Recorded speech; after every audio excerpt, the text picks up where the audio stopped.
Thank you, Adam. Thanks for having me here today, and I too would like to acknowledge the traditional owners and lands we gather and pay my respects to elders past, present and emerging, and of course to all my parliamentary colleagues, to experts and clinicians in the field, to advocates, researchers. Thank you for being here. Really important issue on a number of levels.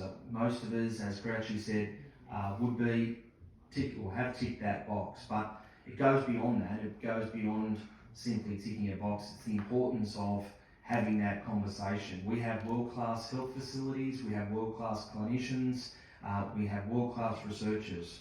We need to do better on that conversion though. That's the reality, and that's a challenge for all of us. It's a challenge in this parliament, it'll be a challenge in the next parliament. But these issues highlight a level of bipartisanship that the community and public don't always see in this place, and that is that around important issues and causes, when it's the right thing to do, there's not a Liberal way or a Labor way, it's just what needs to happen.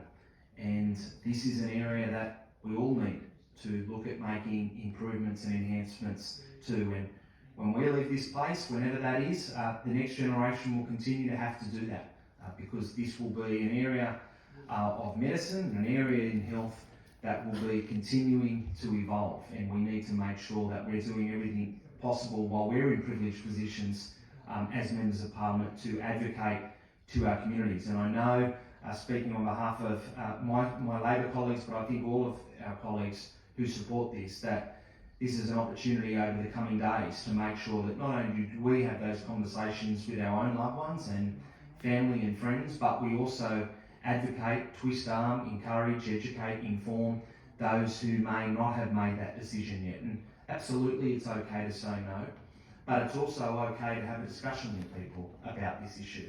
And this is an area of healthcare that we need as a society and as a jurisdiction to make improvements in, and that's really important.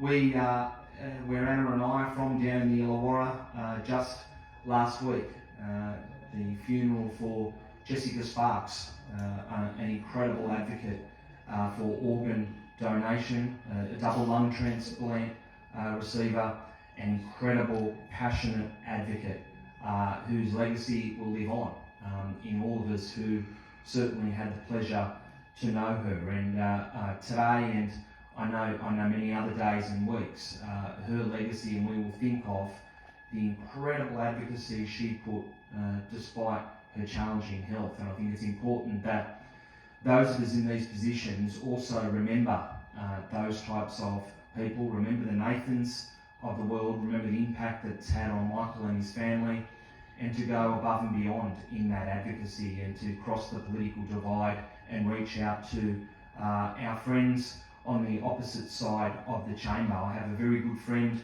who received a kidney transplant, now competes in the transplant games, would not be alive today, without that. And there is not a day goes by where that gentleman is not grateful for receiving that life-saving gift. So to all of us here as members of parliament and legislators, please make sure you use your platform to advocate, agitate and educate. To those in the field, whether it's through research, in the medical world, or in the advocacy space, thank you so much.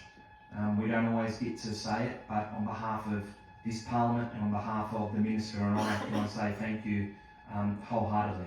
You do an incredible amount of work. We are leaders in the world because of the work you do. You need a little bit of hand from us. I know that these two champion advocates out here will make sure that the minister and hopefully the next minister will continue to champion this issue. So thank you very much for being here, and thank you to David and Adam for your support.